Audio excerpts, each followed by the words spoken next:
Chamamos agora o Dr. Fernando Silveira, que vai falar sobre mapeamento de varizes, roteiro para uma cirurgia segura, aula presencial. Obrigado pelo convite para estar participando da jornada. Parabéns ao Eliud, presidente da Regional, e nesse evento maravilhoso em parceria junto com a Copanjo. Eu vou falar sobre o mapeamento de varizes, o roteiro para uma cirurgia segura. Não tem nenhum conflito de interesse para essa apresentação. A gente sabe que o ecodoppler venoso ele é um método de escolha para avaliação da anatomia e função do sistema venoso dos membros inferiores, com várias vantagens, por ser um método não invasivo, um método de baixo custo, reprodutível, seguro e portátil. Já é muito bem documentado na literatura a importância do Doppler venoso. Essa aqui é uma publicação de consenso do American Venous Forum e que mostra que o Doppler venoso na avaliação da insuficiência venosa crônica tem um nível de evidência 1A e 1B. Mais uma publicação, Guideline Europeu de Escleroterapia na doença venosa crônica, na sua recomendação de número 13, ela mostra que antes da escleroterapia em telangiectasias e veias reticulares, deve ser realizado um Doppler venoso.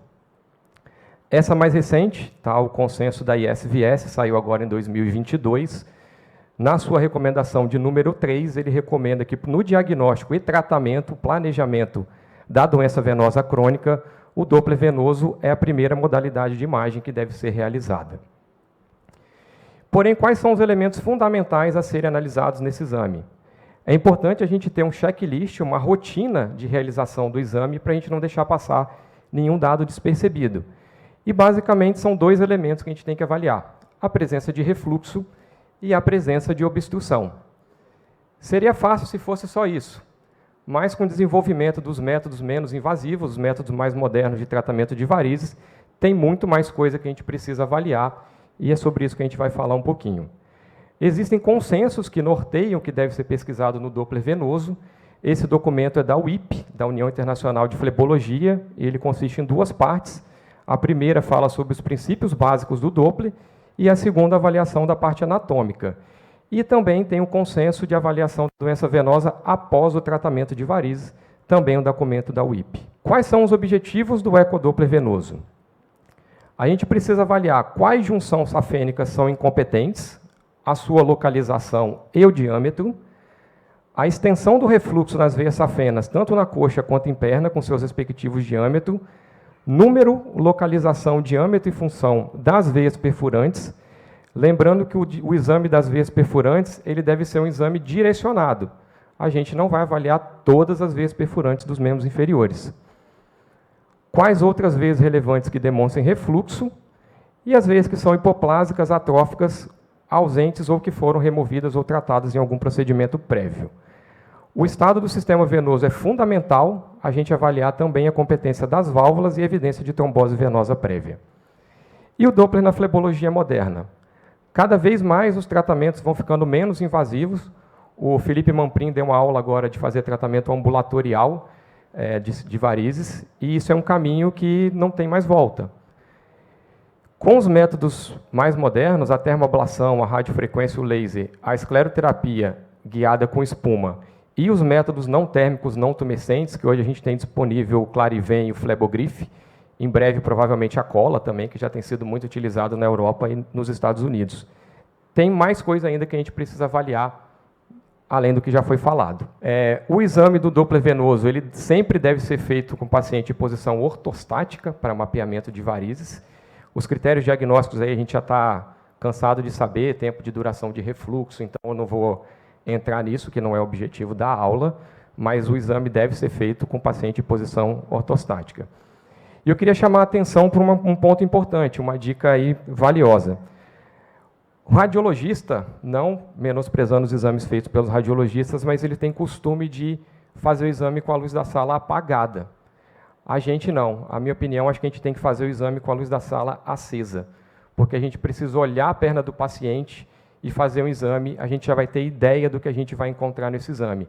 A gente conhece muito bem a anatomia, a gente conhece a fisiologia, o funcionamento do sistema venoso, e nós estamos fazendo um exame voltado para o tratamento. Então, vamos olhar a perna do paciente com o paciente em pé, vamos fazer um Doppler que a gente já consegue ter uma ideia do que a gente vai achar. Então, essa foto, eu tenho certeza, todo mundo olhar essa foto já tem ideia do que vai achar no exame de Doppler. Então, um paciente com varizes na região medial de perna, no trajeto da safena, o Doppler mostra um refluxo de safena e está lá um mapeamento venoso correspondendo com a clínica. Essa paciente já é um caso um pouquinho mais complicado, porque ela é uma varize recidivada, ela já tinha feito vários procedimentos prévios, e o Doppler mostrava varizes recidivadas com mapeamento venoso também. Então, antes de fazer o Doppler, vamos olhar a perna do paciente, porque a gente está vendo do história clínica, exame físico, e o Doppler vai complementar. E o objetivo do Doppler é mapear para indicar a gente qual a melhor modalidade de tratamento. A junção safeno-femoral, aquela imagem clássica do MIC, ela raramente apresenta alguma variação anatômica, então a gente vê ali a cabecinha do MIC e a veia femoral, e as orelhinhas, a artéria femoral comum e a safena magna. E a gente precisa abrir a junção. Essa é a imagem da junção aberta no Doppler transversal, mostrando a veia femoral comum, e ali a gente consegue ver muito bem a veia epigástrica superficial, que cada vez mais ela é importante para a gente posicionar os dispositivos de termoablação ou método não térmico não tumescente. E a perviedade da veia epigástrica superficial é importante, porque ela faz o washout, ela faz a lavagem do coto, impedindo que a trombose se estenda para o sistema venoso profundo. Essa é aquela publicação da WIP, que eu falei inicialmente, e ela mostra para a gente aqui, a veia safena, ela só é safena se ela estiver dentro do compartimento. Não existe veia safena fora do compartimento.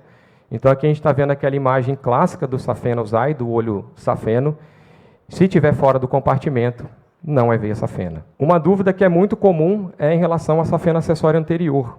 Às vezes, no exame, tem dificuldade de mapear e de elucidar para indicar em relação a gente ao tratamento. A safena acessória anterior, ela corre lateralmente à safena magna, e geralmente elas se juntam num tronco único para entrar na veia femoral.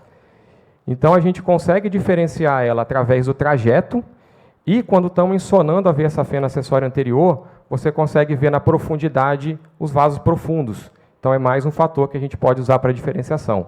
Na imagem da direita, a gente consegue ver uma marcação cirúrgica para tratamento, onde está tracejado a veia safena magna e contínuo ali a veia safena acessória anterior, para fazer o tratamento. Esse é o consenso da WIP, tá? Ele mostra 3 padrões ali de refluxo da safena magna. Na imagem do meio, a gente pode ver o formato em I, onde a safena está toda incompetente dentro do compartimento. Na imagem do meio, a gente tem aquele formato em H, onde tem o escape do refluxo para uma tributária, e a gente consegue ver a safena dentro do compartimento, onde a gente está vendo lá na imagem da direita, em modo B, a tributária ali fora da fáscia, inclusive mais calibrosa do que a safena, porque ali já teve o escape do refluxo. E o último padrão, que é o formato em S, a gente vê o escape da safena para uma tributária extrafacial e a safena hipoplásica ou não identificada dentro do compartimento. Então, isso é muito importante, está bem descrito no laudo do ultrassom, para a gente definir qual técnica cirúrgica que a gente vai usar.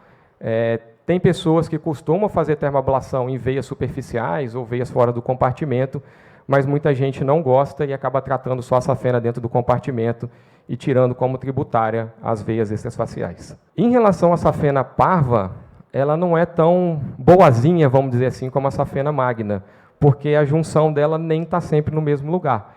Então, ela não tem aquele endereço ali bem determinado, igual a junção safeno-femoral. Ela pode estar na altura da prega poplítea, pode estar acima, pode estar abaixo, pode ter junção com uma extensão cranial, ou pode até não ter junção. Então, ela é muito mais variável a junção safeno-poplítea do que a junção safeno-femoral. Quando a gente pensa nas perfurantes, aquele consenso que eu falei inicialmente do American Venous Forum, ele já fala para a gente, o exame das perfurantes deve ser, não avaliado todas as perfurantes, mas deve ser um exame direcionado. A gente tem cerca de 150 veias perfurantes nos membros inferiores, porém 30 delas são mais comumente incompetentes. E nessas localizações, na região medial de coxa e de perna, região lateral de coxa e oco poplíteo. Geralmente é aqui que a gente encontra as perfurantes incompetentes, mas o exame deve ser feito de maneira direcionada. Esse estudo clássico da doutora Fanilda, que está aqui presente com a gente, é um estudo que tem citação aí nível mundial, e que ela comparou o diâmetro da veia perfurante com a presença ou não de refluxo. E mostrou para a gente que as perfurantes com diâmetro acima de 3,5 milímetros têm uma incidência de refluxo em torno de 90%. Aqui, igual a gente falou, o exame da perfurante deve ser um exame direcionado.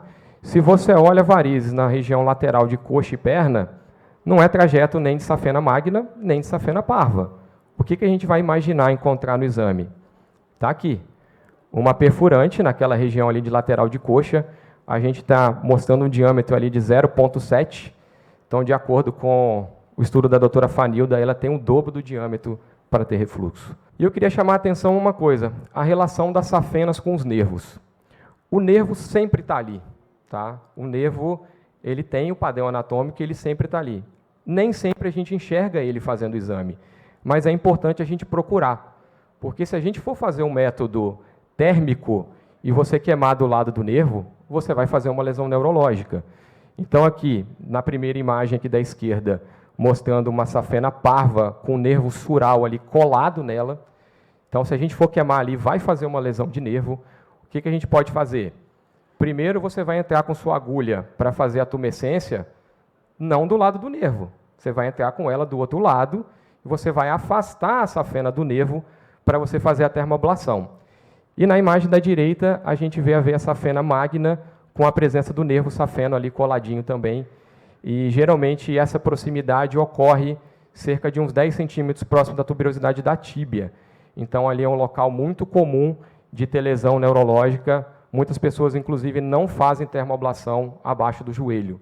Tá? Então, se você for fazer, cuidado, descola, procura o nervo, descola o nervo da safena, para você conseguir não ter nenhuma complicação. Algumas informações importantes para a gente escolher qual que é o tipo de tratamento. A distância da safena em relação à pele. Quais são pontos de dilatação focal? Tem presença de aneurismas ou ectasias venosas? Por quê? Nesse ponto, você pode usar uma energia maior do laser ou diminuir a velocidade de tração. Se você estiver fazendo termoablação com radiofrequência, você pode dar 2 ciclos nessa região. Então, você consegue tratar bem, mas você precisa ter essa informação. As veias perfurantes incompetentes e sua classificação. A relação com a estrutura nervosa, acabei de mostrar o nervo safeno e o nervo sural, a importância da gente identificar ele no Doppler e tratar. Variações anatômicas e a extensão da veia incompetente dentro do compartimento safênico, bem como localização, diâmetro e profundidade das varicosidades. Isso aqui torna um exame muito detalhado.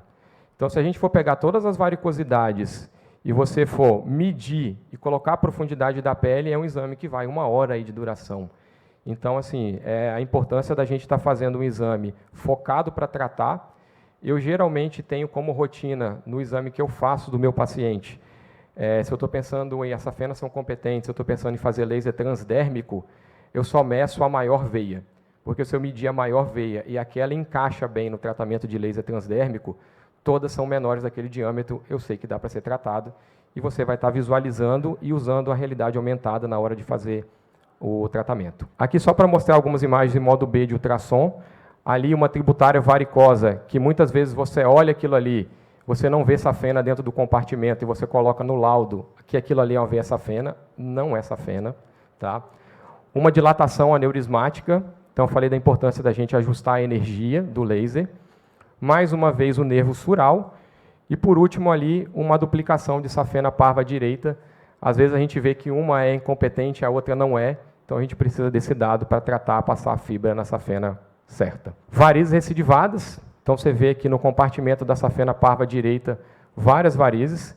Isso aqui é importante estar descrito porque é difícil passar uma fibra dentro disso daí. Provavelmente é um caso que vai para tratamento com espuma. E variações anatômicas. A gente falou que a junção safeno-femoral dificilmente tem variação, mas a gente encontra. Então, nesse primeiro caso aqui da esquerda, a gente vê uma safena praticamente abraçando a artéria femoral comum. Então, é importante você saber até onde você vai posicionar sua fibra de termoablação. E se for fazer uma cirurgia aberta, aí, às vezes você vai ter surpresa na hora de secar também a junção safeno-femoral. Isso tem que estar descrito no laudo. E mais um caso aqui de alteração, uma safena direita, também com a veia femoral ali no meio. Então, o ecodoppler venoso. Para cada situação, a gente deve estudar qual é a melhor técnica e lembrar que existe a possibilidade de associar várias técnicas. A gente sabe que pedra na vesícula só tem uma técnica, a gente tira a vesícula. Varizes tem um monte, porque nenhum tratamento é a linha final. Então, a gente pode usar laser, a gente pode usar termoablação com radiofrequência, espuma, cola, não térmico, não tumescente. Então, a gente, conhecendo bem o mapeamento venoso, a gente consegue associar as técnicas e tratar o nosso paciente da melhor maneira. A documentação fotográfica é fundamental, porque ela dá credibilidade ao exame que você realizou. Lembrando que tudo que tiver alterado deve ser documentado. Em relação à perviedade dos vasos, ele deve ser documentado com transdutor na transversal, mostrando com e sem compressão, para você mostrar que o vaso está pérvio, e o refluxo com a onda espectral, lembrando o tempo de refluxo aí do sistema profundo, do sistema superficial. Os achados que foram fora do normal devem ser documentados, é muito comum a gente ver cisto poplíteo. E resumindo tudo, o que realmente a gente precisa saber? Primeiro, que o ecocolor venoso ele é indispensável no diagnóstico e no mapeamento. Todo paciente tratado de varizes, mesmo que seja escleroterapia para telangiectasia, deve ser feito um ecodoppler venoso previamente. Ele é essencial para a realização dos novos procedimentos endovenosos, fundamental no segmento pós-operatório, tanto imediato quanto tardio. Os pacientes CEAP 1 e 2, eles apresentam taxa moderada e alta, respectivamente, de refluxo segmentar em veia safena magna. Então, mesmo o paciente CEAP 1 tem que ser feito um ecodoppler venoso. Deve ser realizado antes de qualquer tratamento de varizes. Hoje não tem justificativa para você tratar um paciente, não ter o resultado que você estava esperado e você ir procurar a causa da falha depois. Você já tem que saber isso previamente antes de tratar, para escolher a melhor técnica. Então, todo paciente deve ser feito um ecodoppler venoso. Quanto mais detalhado for o exame, maior a chance de acerto na decisão terapêutica e melhor o resultado do tratamento. Então, o ecodoppler venoso, ele é a chave no sucesso do tratamento de varizes. Bem, obrigado. Era isso aí que eu tinha para falar.